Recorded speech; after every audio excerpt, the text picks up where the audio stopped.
Thanks for joining us again. We are in 1 Corinthians 16 and we're still in the first 4 verses. This is part 2 of that particular section.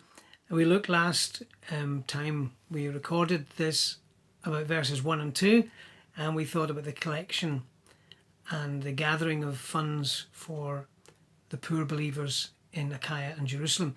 This week we're going to look at verses 3 and 4. We're going to think about those who actually take the funds, and that's a really important thing. And we're going to learn that there's a great responsibility that is put upon God's people in terms of trustworthiness, in terms of accountability, in terms of being responsible for their actions. But I want to take you to a couple of verses just to show you this was a very normal thing.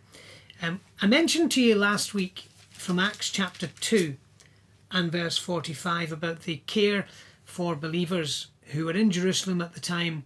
They were just freshly saved, and it says in verse 45, they sold their possessions and goods and parted them to all men as every man had need. So it was meeting need. It wasn't just an arbitrary dividing up of funds, but it was actually meeting people's needs. But then I noticed in chapter 3 and verse 34, it says this: neither was there any among them that lacked, for as many as were possessors of lands or houses sold them, and brought the prices of the things that were sold and laid them down at the apostles' feet. And distribution was made unto every man according as he had need. So here's this principle again. It was distributed. It's actually Barnabas, I think, who is, well, so he then sells in the next couple of verses. But it's the apostles. So the apostles are actually the people who are involved in distributing. We're going to see in a moment how important it is that men are trustworthy who are called to do this work. Then you go over to chapter 11 of the book of Acts. So excuse the rustling of my pages. But Acts chapter 11 verse 29, it says, then the disciples, every man according to his ability, determined to send relief unto the brethren which dwelt in Judea, which also they did, and sent it to the elders by the hands of Barnabas and Saul. So here are 2 trustworthy men. We're picking this principle up here of the messengers, the people who take the gifts, and we also the principle we learned last week, or last time you were listening to the recording, every man gave according to his ability, so it's proportionate to his ability. Then you go to chapter 24, Acts chapter 24 and verse 17. And it says this. Paul is actually talking about why he had been in Jerusalem, and it says, now after many years I came to bring alms to my nation and offerings. So he was actually carrying these resources that were going to be distributed amongst his nation. Now in Romans 15, we have another verse here that's interesting. Romans 15 verse 26, Paul then speaks about the Christians in Macedonia and Achaia who made a certain contribution for the poor saints which were at Jerusalem. So you're building this picture up of the generosity of God's people, the kindness, the interest they had in sharing what God had given to them with others. Galatians 2 verse 10, Paul records this, of course, but it's the decision that's made in Jerusalem, and it says one of the things was that we should remember the poor. We should remember the poor. Now, 2 Corinthians chapter 9, I indicated last week, is a very important passage, chapter 8 and 9, on this topic. But let me read to you verses 3 and 4 of 1 Corinthians 16. And it says this: and when I come, whomsoever you shall approve by your letters, them will I send to bring your liberality unto Jerusalem. Then Paul adds a little note here and says, and if it be suitable that I go also, they shall go with me when I come. So Paul is going to be one of the messengers. But I want you to notice what he says here. When I come, whomsoever you shall approve by your letters. So Paul is actually saying the responsibility to decide who carries these resources, who's entrusted with the finance or the possessions, were men that they had approved, the church had approved.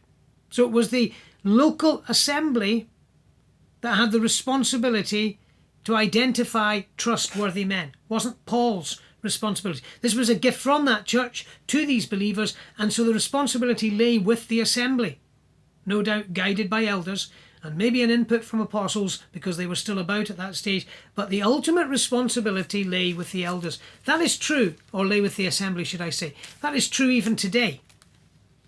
The responsibility for deciding who does what, who serves God in which particular way, is given to the assembly. It is the local church that is responsible under the guidance of overseers, I would suggest. The overseers are not the management team who tell the assembly what to do, but they guide and lead and shepherd and direct, and they are answerable, of course, for how they then guide and direct God's people. I want you to notice also the fact that it says here they should be approved by letters. So they had to be prepared to put it in writing. They had to be prepared to actually put it down in black and white who it was they felt should be going. They were approved. Paul says, them will I send with letters. So there's maybe the idea they're approved and they go with written letters taking these funds to the believers in Jerusalem. And you notice how he describes it here, that these people will bring your liberality, or carry your bounty, carry your generosity unto Jerusalem. Now, when you read Paul's letter to the church in Corinth the second time, chapters 8 and chapter 9, he talks about these types of men. And he talks a lot about Titus. You'll find that Titus is mentioned in chapter 7, he's mentioned chapter 8, he's mentioned again, if I remember rightly, in chapter 9. Titus has a great love for God's people in Corinth. But I want you to notice that Paul talks about different people who are involved in being custodians of these funds or of these goods. It wasn't always funds they sent, but there was at times. Sometimes it was actually possessions and goods that were sent as well. He says in verse 18, we have sent with him the brother whose praise is in the gospel throughout all the churches. So here's a man who is well known for his gospel preaching. He's trustworthy and he's going to be involved in carrying this gift to the believers, whose praise is in the gospel. So men of spiritual gift are also used to do practical things. That's true in Acts chapter 6, when you look at those who serve tables. Amongst them is Stephen and Philip and so on, an evangelist and a great man of God. But then he says in verse 19 of 2 Corinthians 8, and not that only, but who were chosen of the churches to travel with us with this grace, which is administered by us to the glory of the same Lord. So he's saying it was the churches that identified these people, these men, should I say. And so they are being identified as trustworthy, men of a good reputation, men of principle. And then finally in verse 23 of that chapter, he talks about these brethren, they are messengers of the churches. Now that word is apostles. Not apostles of Christ as sent by Christ, but apostles of the churches, sent by the churches, and of the glory of Christ. So we're learning here a really important principle. Not only is it important to set money aside, not only is it important to provide for the needs of poor saints, and to do it in all the terms that we thought about in verse 2, regularly and confidentially and in proportion to what you earn and so on. But it's important how it gets taken.